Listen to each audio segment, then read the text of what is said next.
আসসালামু আলাইকুম। আমি কখন নতুন একটা ভিডিওতে সবাইকে স্বাগত জানাচ্ছি। বন্ধুরা, আমি আছি ব্যাংককের সবচাইতে ফেমাস এরিয়া কাও সান রোড। তো কাও সান রোডের ভিডিও আমি আগে করেছি। তো আজকে হচ্ছে ভিন্ন রকম। আজকে হচ্ছে ঝিরি ঝিরি বৃষ্টি পড়ছে। বৃষ্টির দিনে কাও সান রোডের দৃশ্যটা একটু অন্যরকম হয়ে গেছে।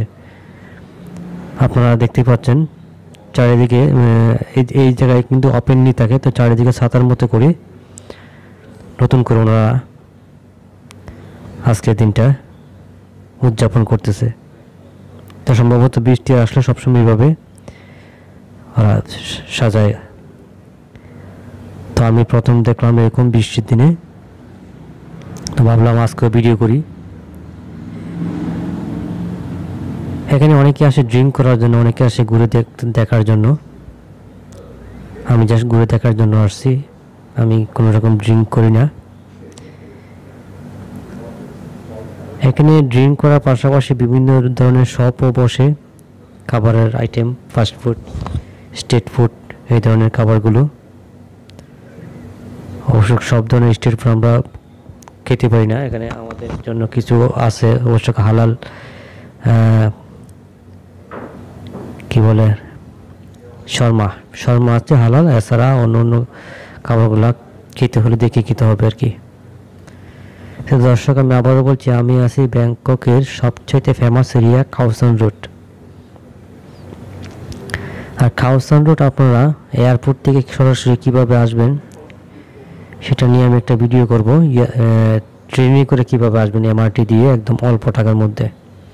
অনেকেই আছেন কাও সান রোড এয়ারপোর্ট থেকে ট্যাক্সি নিয়ে আসেন, সেক্ষেত্রে ভাড়া কিন্তু অনেক পড়ে যায়, 5 থেকে 700 বাদ, মানে 2,500 টাকা চলে যায়।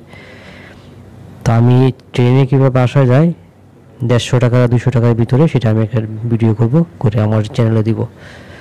আপনারা আমার চ্যানেলের সাথে থাকুন। কাও সান রোডে বৃষ্টির দিনে অবশ্য মানুষ একটু কম, কিন্তু দেখতে একটু অন্যরকম মনে হচ্ছে, খুবই সুন্দর। ছোট্ট একটা ভিডিও করতেছি আপনাদের জন্য, আশা করি ভালো লাগবে। কন্টিনিউ করুন ভিডিওটা। তো টুরিস্ট যারা আসে মূলত তারা কিন্তু একবার হলে এই জায়গাটা ঘুরে যায়, অনেকেই যারা জানে। মোটামুটি পৃথিবীর এমন কোনো দেশ মনে হয় বাদ নাই যে থাইল্যান্ডে আসে না। থাইল্যান্ডের রাজধানী ব্যাংককে যখন আসে তখন এই জায়গাটাতে একবার হলে ঘুরে যায়। এটা এমন একটা জায়গা, এখানে মানে মূলত দুই পাশে বার বসে রাত্রে ড্রিঙ্ক করা হয়। আর মোটামুটি একটু এই যে এইভাবে বাকেটে করে ড্রিঙ্ক করে, বোতলে করে ড্রিঙ্ক করে। আর বিভিন্ন স্ট্রিট ফুড পাওয়া যায় এখানে, ফ্রুট জুস পাওয়া যায়, এগুলো দোকানগুলো বসে রাত্রে। তো এটা কিন্তু মেয়ে না, আপনারা যা দেখতেছেন লম্বা একটা সুন্দর একটা ড্রেস পরা, এটা কিন্তু আমাদের দেশে আমরা হিজড়া বলি, সুন্দরী হিজড়া। তো দর্শক, আমি আবারও বলছি, আমি আছি ব্যাংককের সবচেয়ে ফেমাস এরিয়া কাও সান রোড। কাও সান রোড এখন বাজে রাত 12টা। আর আজকে ধীরে ধীরে বৃষ্টি পড়ছে, সবাই কিন্তু ছাতার নিচে। অবশ্য বৃষ্টি না হলে অনেক লোক হইতো আরো।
এখানে ড্রিঙ্ক করার পাশাপাশি খাবার দোকানের পাশাপাশি কাপড়ের দোকানও বসে, কারণ এখানে যে টুরিস্টরা আসে তারা কাপড়ও কিনে, এদেশের লোকাল কাপড়গুলো ওরা পরে পরার চেষ্টা করে।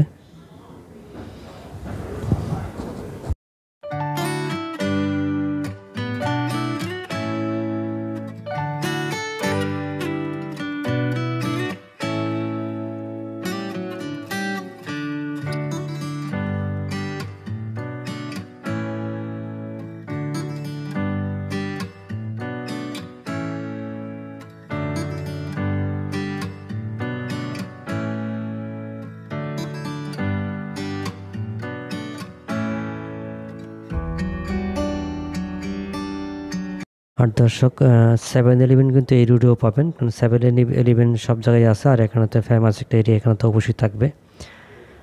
যারা আমরা মুসলিম আছি তারা যদি আশপাশে খাবার না পায় তখন 7-Eleven থেকে কিনে খায় আর কি। তো ধন্যবাদ সবাইকে। ভিডিওটা ভালো লাগলে চ্যানেলটা সাবস্ক্রাইব করে দিবেন। আমি আরও নতুন নতুন ভিডিও নিয়ে আসবো। আর আমি আবারও বলছি, আমি আছি থাইল্যান্ডের রাজধানী Bangkok.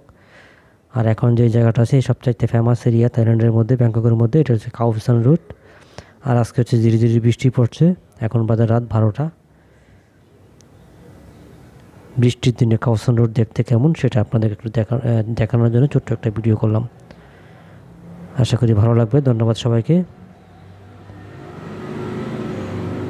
Please subscribe my channel. দেখেন সবাই কিন্তু রেইনকোট পরে আছে, রেইনকোটও চলতেছে আজকে, মানে বৃষ্টি আসলে রেইনকোট চলে, ছাতা চলে। হ্যাঁ, মানে ব্যবসা, নতুন নতুন ব্যবসা বের হয়ে যায় কি বৃষ্টি আসলে। তো ধন্যবাদ সবাইকে, ভালো থাকবেন। তো দর্শক, আমি আবারও বলছি, এই পর্যন্ত যারা ভিডিওটা দেখছেন তারা অবশ্যই চ্যানেলটা সাবস্ক্রাইব করে দেন একটু মনে করে। ভালো থাকবেন।